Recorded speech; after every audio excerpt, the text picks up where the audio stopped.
بسم الله الرحمن الرحيم يسبح لله ما في السماوات وما في الأرض له الملك وله الحمد وهو على كل شيء قدير هو الذي خلقكم فمنكم كافر ومنكم مؤمن والله بما تعملون بصير خلق السماوات والأرض بالحق وصوركم فأحسن صوركم وإليه المصير يعلم ما في السماوات والأرض ويعلم ما تسرون وما تعلنون والله عليم بذات الصدور ألم يأتكم نبأ الذين كفروا من قبل يوم الدين. Ayo ikhwah rahimani wa rahimakumullah. Kita lanjutkan kembali kajian kita di malam hari ini. Pada pertemuan yang lalu kita masih membaca muqaddimah yang disebutkan oleh Syekh Abdul Salam As-Suhaimi di dalam kitab beliau Kun Salafiyan Alal Jaddah, di mana akhir dari ucapan beliau wa tarbiyatun nasyi'al muslim, ya kita perlu untuk mendidik komunitas muslimin di atas Islam yang hak, Islam yang diambil dari aliran yang suci, yaitu kitabullah dan sunnah Rasulullah sallallahu alaihi wasallam, di atas pemahaman para salafil ummah wadzud, dan dzud yaitu membela agama dan menampakkan agama dengan pandangan yang pantas dan cocok, ya, dari hal yang diturunkan oleh Allah, yang disampaikan oleh Nabi Muhammad sallallahu alaihi wasallam. Baik, kita lanjutkan. Nah, baca mana Imriza? Baca. قال المصنف رحمه الله تعالى وقد أمرنا الله عند تنازع الرجل إليه. Itu laqad manallahu ala ummati nabiyhi. Udah itu belum? Udah kita baca ya. لقد أمرنا الله عند تنازع برده إليه وإلى رسوله صلى الله عليه وسلم ورده إلى الله ورده إلى كتابه وإلى رسوله ورده إليه في هذه حياتنا وإلى سنته بعد وفاته. قال تعالى فإن تنازعتم في شيء فردوه إلى الله والرسول إن كنتم تؤمنون بالله واليوم الآخر ذلك خير وأحسن تأويلا. فكلمة شيء هنا نكرة في سياق الشرط كأن كل اختلاف قد في الأصول والفروع. Baik, perhatikan. Beliau mengatakan waqad amarana Allahu, Allah Subhanahu wa taala telah memerintahkan kita ketika terjadi perselisihan, ketika terjadi al-ikhtilaf A dan si B, ya, kepada Allah dan kepada Rasulnya. Dan di sini ada catatan penting yang perlu untuk kita ketahui. Allah dan Rasulnya tidak pernah menjadikan khilaf di kalangan para ulama adalah rujukan untuk kita kembali. Dalam arti kata, ketika ada sebuah permasalahan fikihkah sekalipun, ada pendapat ulama A, ada pendapat ulama B. Kemudian ketika kita mengatakan bahwasanya hukumnya adalah ini, dalilnya demikian, hadisnya demikian, dan kemudian ulama A berkata demikian, kemudian datang orang lain, dia berkata telah ada pendapat dari ulama B. Taib. Apakah kemudian kita katakan, oh kalau memang seandainya sudah ada pendapat dari ulama B, ya sudah, silakan kau mengamalkan A, silakan kau mengamalkan B. Ya, bukan begitu cara kita memahami khilaf. Ya, tetapi ketika terjadi khilaf A dan B, itu dikembalikan semuanya kepada siapa? Kepada Allah, dikembalikan kepada Rasul. Ya, bukan kita berhenti ya ketika ada pendapat A, pendapat B, pendapat C, pendapat D. Ya, misalnya kita katakan haram yang namanya riba unasiyah dan juga riba ulul fadl. Ya, sebagaimana pendapat ulama fulan dari ayat demikian, hadis demikian. Kemudian datang orang berkata, ada dari kalangan ulama A yang mengatakan yang haram itu cuma ribaul fadl, tidak ribaul nasihah, tidak ribaul fadl. Oh, ada khilaf. Ya sudah cukup. Bukan demikian. Apa kata Allah dalam ayatnya? Fa in tanazza'tum fi syai'in farudduhu ila Allahi wa Rasul. Ketika terjadi perselisihan antara Allah dan Rasulnya, apabila terjadi perselisihan di antara kalian, kembalikanlah kepada Allah dan kembalikan kepada Rasul. Ini solusi. Ini jalan keluar ketika terjadi fa in tanazatum fi syai'. Fi syai' nanti akan disebutkan bukan hanya kita kembali kepada Allah dan Rasul dalam perkara-perkara yang sifatnya pokok agama. Adapun dalam masalah furu', masalah fikih, ya sudah masing-masing ijtihad sendiri-sendiri, tidak. Ayat ini sifatnya umum. Kita diperintahkan untuk kembali kepada Allah, kembali kepada Rasul. Apakah dalam perkara usul agama ataukah dalam furu' sekalipun. Bisa difahami di sini? Nah, ketika para ulama menjelaskan bahwasannya khilaf adalah khilaf mu'tabar. Khilaf adalah khilaf mu'tabar, silakan Anda dengan keyakinan Anda masing-masing. Tetapi jangan salahkan saya kalau seandainya saya katakan ucapan kamu adalah ucapan yang keliru. Ucapan kamu adalah ucapan yang menyelisih dari nas, enggak ada masalah. Faham? Yang salahnya itu ketika kita mengeluarkan seseorang dari sunnah dikarenakan perselisihan yang sifatnya mu'tabar. Menyalahkan tidak ada masalah. Para ulama berselisih pendapat, anggaplah masalah qunut subuh. Ya, ulama mengatakan bid'ah, ada ulama mengatakan bukan bid'ah. Apakah kita salah ketika kita mengatakan qunut subuh itu hukumnya bid'ah? Sebagaimana pendapat ulama ini, pendapat ulama ini, pendapat ulama ini, pendapat ulama ini. Salah kita? Tidak bisa disalahkan. Jelas. Tetapi yang salah ketika kita mengatakan orang yang qunut subuh ahlul bidah, dia keluar daripada sunnah. Nah, ini yang salah. Bisa dibedakan dua hal. Maka ketika terjadi perselisihan antara Abdullah bin Abbas radhiyallahu taala anhu dengan Zaid bin Thabit pada waktu itu dalam masalah fikih. Ya, sampai-sampai Zaid bin Thabit mengajak Abdullah bin Abbas untuk mubahalah di Masjid Haram. Masalah apa yang mereka berselisihkan? Masalah fikih. Bukan masalah usul, bukan masalah akidah, masalah fikih. Mengajak apa? Mengajak mubahalah. Taib. Namun antara Abdullah bin Abbas dengan Zaid bin Thabit, hubungannya mereka tetap baik, hubungan tetap memuliakan.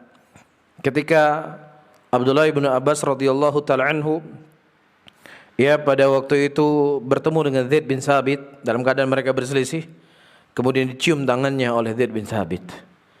Kemudian kata Zaid bin Thabit, demikian kami diperintahkan untuk memuliakan ahlul baitnya Rasulullah sallallahu alaihi wasallam. Kemudian Zaid bin Thabit mengambil Abdullah bin Abbas mengambil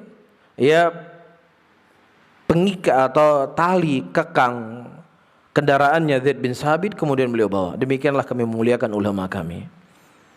Dalam satu bab mereka saling membantah. Dan satu bab mereka menguatkan pendapat mereka masing-masing. Tapi dalam bab yang lainnya mereka apa? Mereka saling mencintai, saling memuliakan. Bisa difahami? Jadi tidak bisa kemudian seseorang mengatakan jangan kamu bidah-bidahkan qunut subuh. Ada ulama yang mengatakan boleh. Bukan begitu seharusnya kita mengatakan. Silakan Anda mengatakan dengan pendapat yang Anda yakini benar dari ulama yang ambil pendapatnya, tapi jangan mengeluarkan seseorang dari daerah Ahlus Sunnah. Beda kan? Nah, ini hal yang harus difahami oleh para talib. Karena sekarang para talib terkadang mereka ingin bersikap bijak. Jadi semua hal yang ada perselisihannya dari ulama, ya sudah, jangan bahas masalah ini. Ada khilafnya dari para ulama, ada khilafnya dari para ulama. Dari mana ini semuanya? Allah mengatakan fa in tanazatum fi syai'in farudduhu ilallahi wa rasul.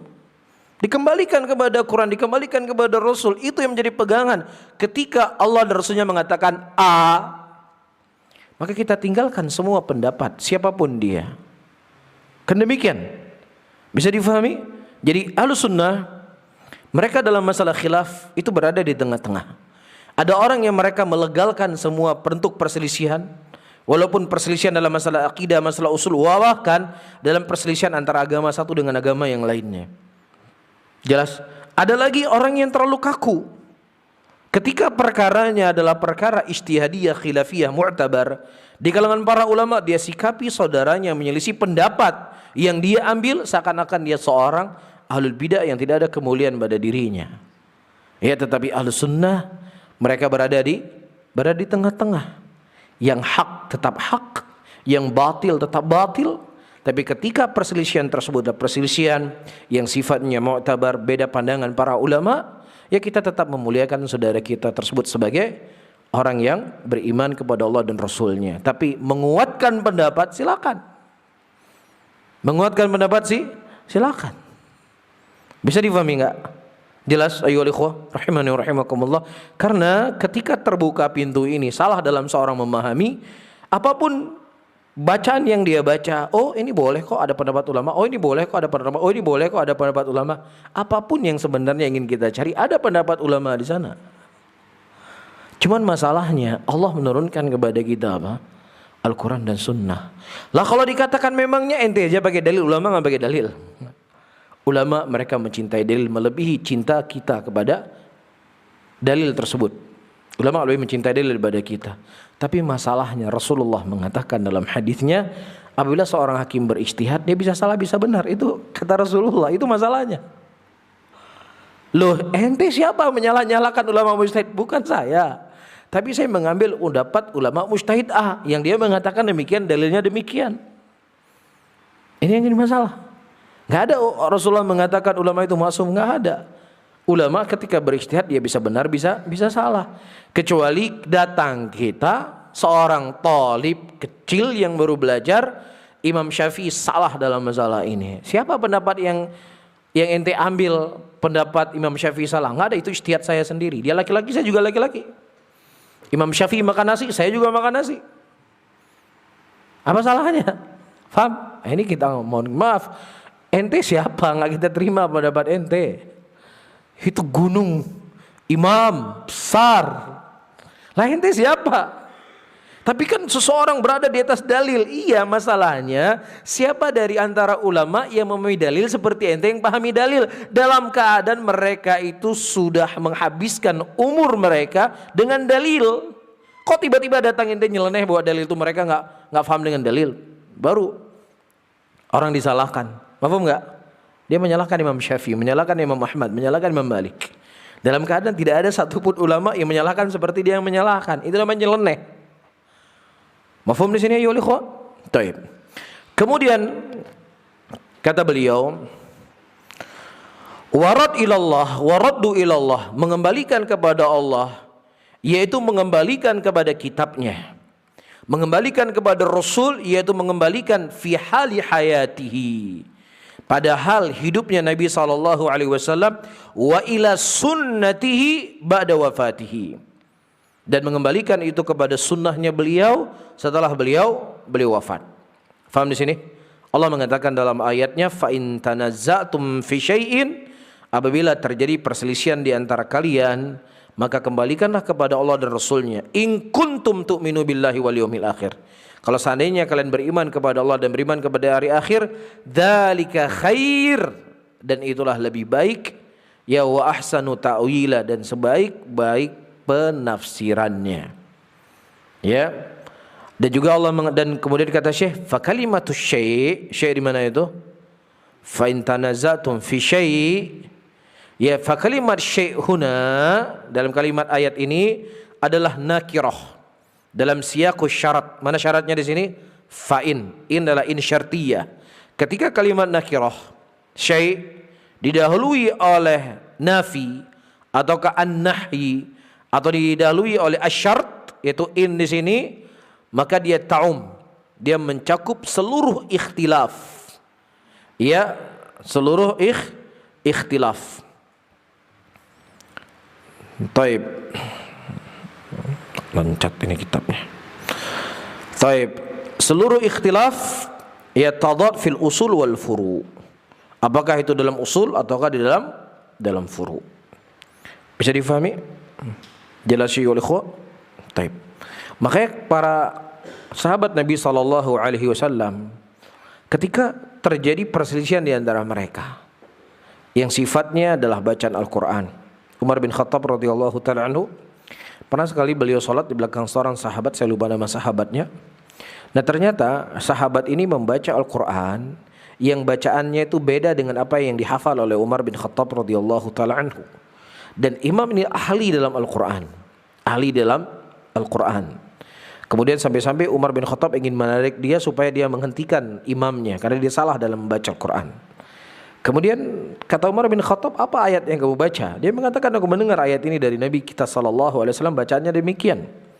Kemudian mereka datang kepada Nabi dan mengadu kepada Nabi, dan kemudian Rasulullah membenarkan ucapan Umar dan membenarkan ucapan sahabatnya. Dan Rasulullah mengatakan maksudnya Al-Quran diturunkan dalam tujuh huruf. Bisa difahami? Dikembalikan kepada Rasul. Faham? Padahal itu bukan masalahnya masalah usul. Begitu juga masalah-masalah yang lainnya.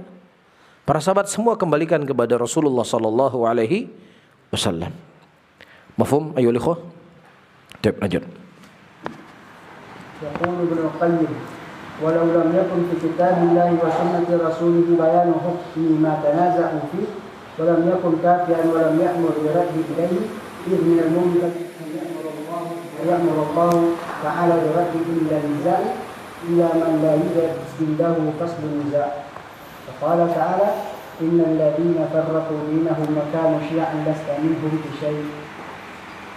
وقال تعالى ومن يشاقق الرسول من بعد ما تبين له الهدى ويتبع غير سبيل المؤمنين نوله ما تولى ونصله جهنم وساءت مصيرا. فتوعد الله من اتبع غير سبيل المؤمنين فدل على أن اتباع سبيله في فهم شرع الله واجب ومخالفته ضلال. وأثنى الله على السابقين الأولين من المهاجرين والأنصار وعلى من اتبعهم فقال والسابقون الأولون من المهاجرين والأنصار والذين اتبعهم بإحسان رضي الله عنهم ورضوا عنه وأعد لهم جنات تجري تحتها الأنهار خالدين فيها أبدا. Baik, perhatikan ucapan Al-Imam Ibnu Al-Qayyim rahimahullah ketika beliau mengomentari firman Allah, fa in tanaza'tum fi syai' faruddu ila Allahi wa Rasul. Kata beliau, walau lam yakun fi kitabillah, kalau seandainya tidak ada dalam kitabullah dan juga tidak ada dalam sunnah Rasulullah sallallahu alaihi wasallam penjelasan tentang hukum apa yang mereka perselisihkan. Enggak ada dalam Al-Qur'an itu pembahasan perselisihan yang terjadi di manusia, apa solusinya, enggak ada. Tidak ada dalam Al-Quran, tidak ada dalam sunnah. Walam yakun kafian, dan juga Al-Quran dan sunnah tidak mencukupi apa yang mereka perselisihkan dalam urusan agama mereka, maka tentunya apa? Lam ya'mur birad ilaih. Maka tentunya Allah tidak akan mungkin memerintahkan untuk kembali kepada Al-Quran.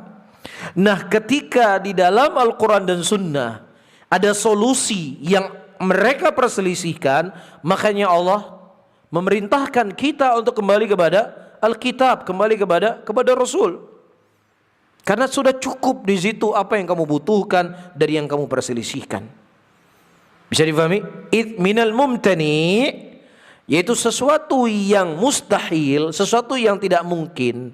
Ayamurallahu ta'ala, Allah subhanahu wa ta'ala memerintahkan untuk kembali kepada Al-Quran, kembali kepada Rasul ketika terjadi perselisihan, sementara tidak didapatkan dalam Al-Quran dan Sunnah hal-hal yang bisa menyelesaikan perselisihan di antara mereka.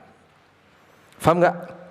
Karena Allah memerintahkan kita kembali kepada Allah dan Rasulnya, kembali kepada kitab dan sunnahnya, menunjukkan bahwasannya di dalamnya ada solusi. Mafhum di sini? Jadi dari fungsi Al-Quran, karena memang Al-Quran itu sebatas hanya untuk mengambil berkah. Ya, ketika pernikahan baca ayat wa min ayati an khalaqalakum min anfusikum azwaja litaskunu ilaiha.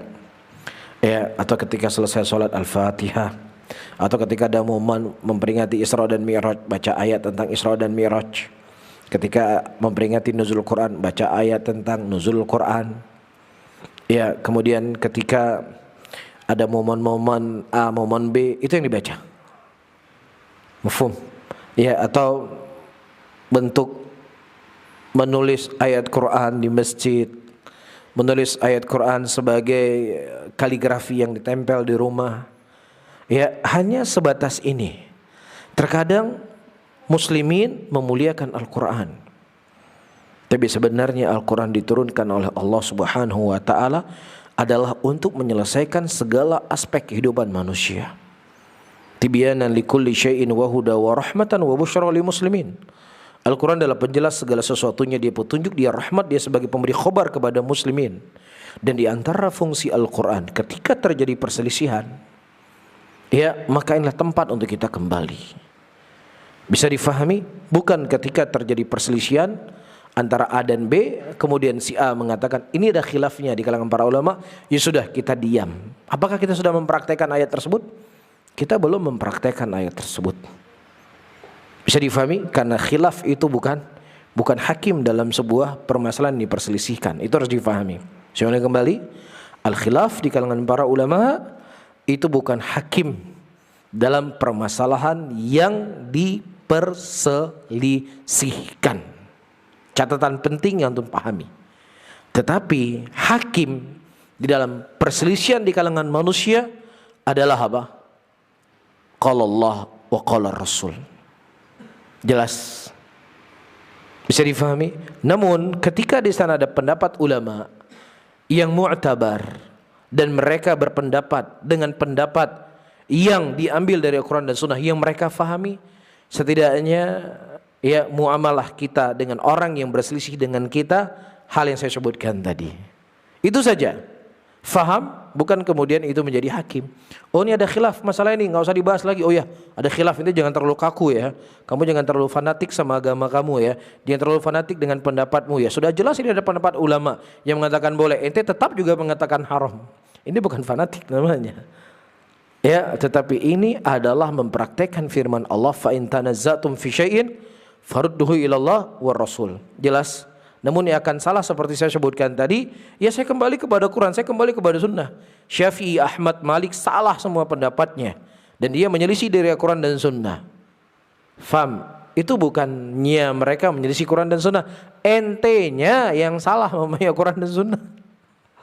Karena ente nggak bisa berdiri sendiri, ente melawan gunung-gunung besar. Kecuali kalau ente, ya itu pendapat Imam Ahmad, saya punya pendapat Imam Malik, Syafi'i dalam masalah ini. Apple to apple. Faham? Lah kalau ente datangi sendiri membawa Al-Quran dan Sunnah, bukan Quran dan Sunnah, ente bawa pemahaman ente terhadap Quran dan Sunnah. Padahal Quran dan Sunnah tidak apa yang kamu inginkan. Bisa difahami? Jelas? Ini hal yang penting kan untuk Rastawi, karena di luar sana banyak orang-orang yang hari ini seperti saya singgung pada pertemuan yang lalu, mengajak orang kepada madhab A, madhab B, madhab B. Ya sudah, setiap ada perselisihan pendapat ulama semua jadi legal. Ada ulama membolehkan maulid, oh legal. Ada ulama membolehkan ini, oh legal. Ulama membolehkan, jadi semua jadi legal. Dalilnya apa? Pendapat ulama. Faham di sini? Ya, kita bukan di sini merendahkan pendapat ulama, tidak. Ya, ulama adalah orang yang mulia. Namun kemuliaannya mereka bukan menjadi ya rujukan untuk berhentinya khilaf. Tapi rujukan berhentinya khilaf itu kembali kepada Al-Quran dan Sunnah Rasulullah Sallallahu Alaihi Wasallam. Mafhum? Baik.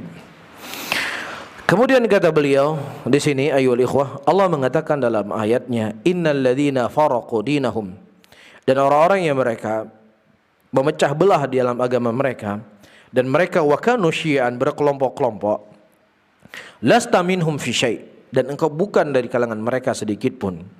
Dan juga Allah mengatakan, barang siapa yang seorang durhaka kepada Rasul setelah datang kepadanya petunjuk dan dia mengikuti selain daripada jalannya mukminin, dan kami akan palingkan mereka kemana mereka berpaling, dan kami akan masukkan ke mereka ke dalam neraka jahanam, yang neraka jahanam itu sejelek-jelek tempat kembali. Taib, kemudian kata beliau, nah fatawa'adallahu man ittaba'a ghairu sabilil mu'minin, Allah Subhanahu wa taala mengancam siapa yang mengikuti selain dari jalannya mukminin dengan ancaman apa? Sesat dan dimasukkan ke dalam neraka jahanam. Fadalla ala anna ittiba'a sabilihim, menunjukkan kepada kita mafhum mukhalafahnya, mengikuti jalannya mereka. Fi fahmi syar'illah, dalam memahami syariat Allah adalah wajibun, sebuah kewajiban. Wa mukhalafatuhu, dan seseorang menyelisih pemahaman para sahabat Nabi adalah dhalalun. Apa? Dhalalun, kesesatan. Wa athnallahu 'ala sabiqin al-awwalin, Allah Subhanahu wa taala telah memuji kepada orang-orang yang sabiqin, yang masuk Islam terdahulu, ya, dari kalangan muhajirin dan orang-orang ansar, dan siapa yang mengikuti mereka dengan cara yang baik. Wasabiqunal awwalun, orang terdahulu yang awal dari kalangan muhajirin dan ansar, orang mengikuti mereka dengan cara yang baik. Allah ridha kepada mereka dan mereka telah ridha kepada Allah, dan Allah persiapkan kepada mereka surga yang mengalir dalamnya sungai-sungai dan mereka kekal selamanya di dalamnya. Baik, lanjut. بين الرسول صلى الله عليه وسلم أن خير الناس قرنه ثم الذين يلونهم فقال صلى الله عليه وسلم خير الناس قرني ثم الذين يلونهم ثم الذين يلونهم. وأمر صلى الله عليه وسلم باتباع سنته وسنة الخلفاء الراشدين وحذر من مخالفته. وقال صلى الله عليه وسلم عليكم بسنتي وسنة الخلفاء الراشدين المهديين من بعدي تمسكوا بها وعضوا عليها بالنواجذ وإياكم ومحدثات الأمور فإن كل محدثة بدعة. Rasulullah sallallahu alaihi wasallam telah mengkhabarkan sebaik-baik manusia adalah generasi beliau, kemudian setelahnya dan kemudian setelahnya. Rasulullah mengatakan sebaik-baik kalian, sebaik-baik manusia adalah generasiku, kemudian setelahnya dan kemudian setelahnya. Wa amara bittiba'i sunnati, dan kita diperintahkan untuk mengikuti sunnahnya beliau dan sunnahnya khulafa ar-rasyidin, dan kita diperingatkan untuk menyelisihi daripada jalannya mereka. Rasulullah mengatakan alaikum bisunnati, wajib kalian berpegang teguh di atas sunnahku dan sunnahnya para khulafa'i rasyidin al-mahdiyyin min ba'di, dan peganglah kalian dengan gigi geraham kalian dan hati-hati kalian dengan perbuatan baru, karena sesungguhnya setiap perbuatan baru itu bid'ah dan setiap bid'ah adalah kesesatan. Baik. ووصف صلى الله عليه وسلم الفرقة الناجية بقوله ما أنا عليه اليوم وأصحابي، فدلت هذه النصوص وغيرها على وجوب اتباع الكتاب والسنة ووجوب اتباع سبيل المؤمنين. Baik. Kemudian Rasulullah sallallahu alaihi wasallam mensifati firqatun najiyah dengan ucapannya adalah ma'ana alaihi al-yawm wa ashabi. Firqatun najiyah adalah orang-orang yang aku dan sahabatku berjalan di atasnya. Itu firqatun najiyah.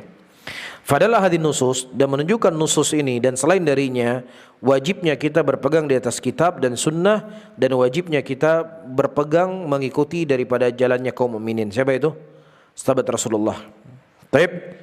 Dari baca wa aulal mu'minin alladzina yajibu ittiba' sabilihim, dan mukminin yang wajib untuk kita ikuti jalannya mereka adalah sahabat Rasulullah sallallahu alaihi wasallam, sebagaimana telah lalu ucapan Ibnu Qayyim rahimahullah, kullun minas sahabati, seluruh dari para sahabat adalah munibun ilallah, mereka orang-orang yang kembali kepada Allah, maka wajib untuk kita mengikuti jalannya, ucapannya, i'tiqadnya, dan min akbar sabilihi, dan itu merupakan dari jalan yang paling besar, ya, jalan menuju kepada Allah dan jalan menuju kepada Rasul. Taib, gantian. Iqra Riki. Riki, iqra. ويقول ابن مسعود رضي الله عنه اتبعوا ولا تتبعوا فقد كفيتم.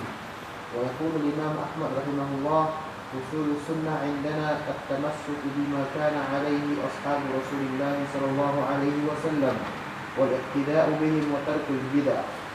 فالواجب على كل مسلم هو اتباع الكتاب والسنة بفهم السلف الصالح.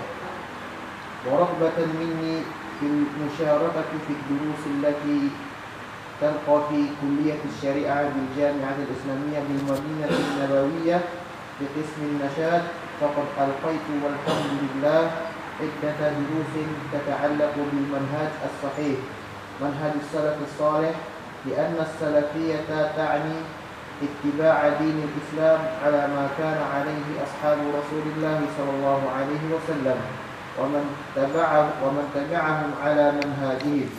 Baik, perhatikan. Disebutkan oleh Ibnu Mas'ud radhiyallahu taala anhu, ittabi'u, ikutilah oleh kalian, wala tabtadi'u, dan jangan kalian berbuat hal yang baru. Faqad kufitum, maka sesungguhnya sudah mencukupi kepada kalian apa yang datang dari Allah dan Rasulnya. Jelas. Nah, di sini menunjukkan kepada kita ayyuhal hadirun, ikhwah rahimani wa rahimakumullah, Nabi SAW mengingatkan kita tentang perkara bid'ah. Para sahabat Rasulullah SAW juga mengingatkan kita dari perkara bid'ah. Dan juga para ulama yang datang setelah mereka dari para aimatul huda melarang kita untuk berbuat bid'ah. Ya, maka apa yang salah dari pembahasan ini? Apa yang keliru dari orang-orang yang mengingatkan manusia akan bahayanya bid'ah, yang mereka hidup di zaman keemasan Islam, yang mana bid'ah itu sangatlah minim, sangatlah kecil. Kalaupun Anda hanya segelintir manusia yang berbuat bid'ah. Nah, sementara semakin jauh daripada zaman kenabian, semakin jauh dari zaman kerasulan, sunnah itu semakin tersamarkan dari sebagian manusia atau kebanyakan manusia. Maka tentunya mengingatkan manusia untuk kembali kepada sunnah dan melarang perbuatan bid'ah adalah sebuah jihad yang sangat besar. Ya, jihad yang sangat agung.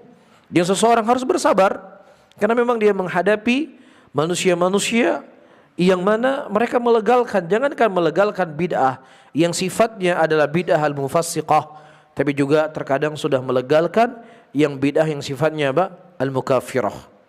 Ya, membenarkan ajaran Syiah, ya, membenarkan ajaran Rafidhah. Tidak ada perbedaan di antara Syiah dan Rafidhah kecuali hanya perbedaan-perbedaan yang biasa, perbedaan-perbedaan yang dimaklumi, perbedaan-perbedaan yang wajar. Dan ternyata tidak hanya sampai di situ.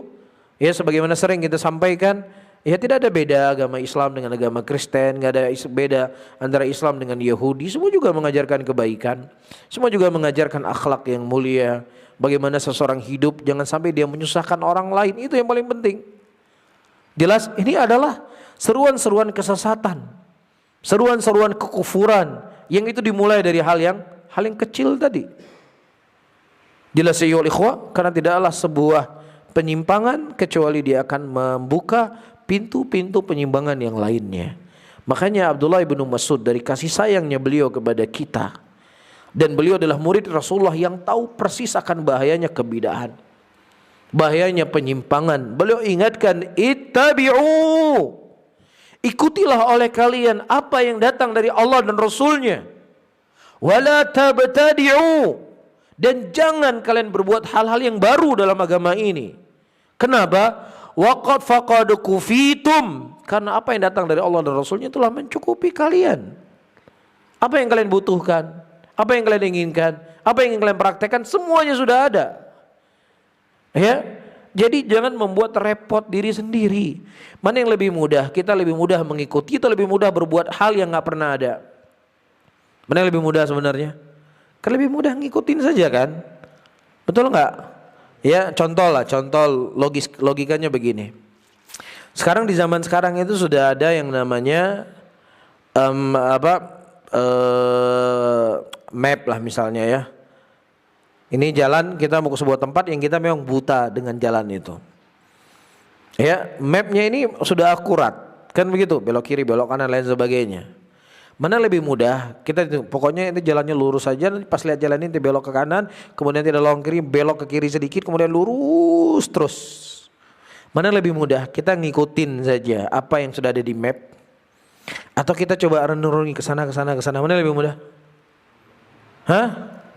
Lebih mudah apa yang sudah ada di map. Apalagi orang yang punya rumah ada di depan kita. Dia bawa mobil sendiri, lebih mudah lagi ikuti jalan dia. Karena dia memang paling tahu tentang jalan tersebut. Nah, Nabi telah menggariskan kepada kita segalanya. Ngapain kita repot-repot berbuat hal yang baru? Allah menginginkan kita kemudahan. Bentuk kemudahan yang Allah inginkan kepada kita, ente cukup jalani saja, udah selesai. Ikutin saja apa yang dipraktekkan oleh Nabi. Jangan buat yang baru-baru. Kalau buat yang baru-baru malah repot, ribet, sulit. Bisa difahami? Baik. Kemudian Imam Ahmad rahimahullah berkata, usulus sunnah, pondasinya sunnah di sisi kami adalah berpegang teguh dengan apa yang datang dari sahabat Rasulullah sallallahu alaihi wasallam, wal iqtida'u bihim, dan mengambil jalannya mereka. Imam Ahmad juga mengatakan dari bentuk konsekuensi seseorang berjalan di atas sunnah adalah tarkul bid'ah, meninggalkan apa? Kebidahan. Jelas? Taib. Fal wajib ala kulli muslimin, maka wajib dari setiap muslimin untuk mengikuti Alkitab dan Sunnah di atas pemahaman salafus salih. Wa rughbatan minni, sehingga sebagai bentuk keinginan dariku fi musyarakah, ya, ketika beliau menyampaikan durus di kuliah syariah di Jamiah Islamiyah Madinah bi qismin nasyat, yaitu qism nasyat, di mana beliau telah menyampaikan alhamdulillah beberapa durus yang berkaitan dengan manhaj yang sahih tentang manhaj salafus salih. Lianna salafiyah, dan dimasukkan dan salafiyah di sinilah mengikuti dinul Islam ala makana alai ashabu Rasulillah, apa yang datangnya berada di atasnya sahabat Rasulullah dan siapa yang mengikuti mereka dengan manhajnya mereka. Jadi setelah beliau membuka pelajaran-pelajaran, kemudian Syekh diminta ya untuk menulis ya atau mencetak muhadarahnya beliau, salah satu muhadarahnya beliau, dan kemudian beliau memberikanlah judul dengan nama Kun Salafian alal Jaddah. Jelas? Jadi zahirnya inilah durus yang disampaikan oleh beliau rahimahullah hafizahullahu taala di kuliah An-Nasyat di Jamiah Islamiyah Madinah. Taib. Dan dalam pembahasan ini beliau akan menjelaskan tentang maksud dari sunnah apa itu, apa maksud dari sunnah, musammiyatus syar'iyyah li ahli sunnah wal jamaah, dan seterusnya sampai poin ke-16. Jadi 16 poin ini disampaikan oleh Syekh rahimahullah, itu akan beliau jelaskan satu persatu dari kitab setelahnya, atau dari pembahasan setelahnya dari bab ke bab yang lainnya. Sehingga saya tidak baca lagi judul-judul apa pembahasan-pembahasannya, karena pembahasan ini semuanya akan kita bahas dalam kitab beliau ini. Dan beliau menyelesaikan tulisan ini pada bulan Safar tahun 1423 Hijriah. Berapa tahun yang lalu? Sekarang 1444 Hijriah. Berarti 21 tahun yang lalu. Ya, 21 tahun yang lalu beliau ya menulis kitab yang akan kita baca ini. Baik. Wallahu alam. Besok mungkin ini bisa kita sampaikan pada kajian di malam hari ini, dan selanjutnya insyaallah kalau ada kajian kita akan murajaah ya. Saya akan tanya apa yang telah kita bahas dan apa yang telah kita ambil. Baik, ada pertanyaan sampai di sini?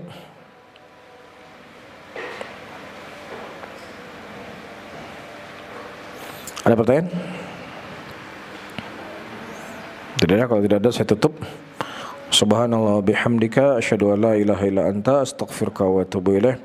Assalamualaikum warahmatullahi wabarakatuh.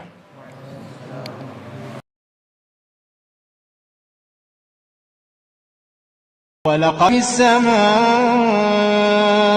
بروجا وزيناها للناظرين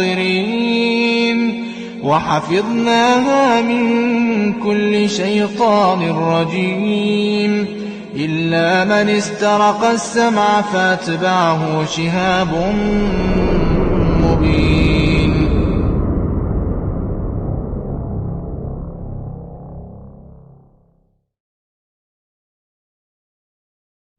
Dakwah yang kita emban itu membutuhkan apa? Ta'awun bersama. Ya. Jadi dakwah itu tanpa ada kalian tidak ada berarti. Cuman ada ustadz saja. Ada menyediakan mic, ada menyediakan apapun, nggak ada, akan berjalan dengan baik. Tetapi ketika masing-masing berjalan dengan apa yang dia mau, maka insya Allah kita semua mendapatkan andil di hadapan Allah Subhanahu wa Ta'ala. Jelas ya?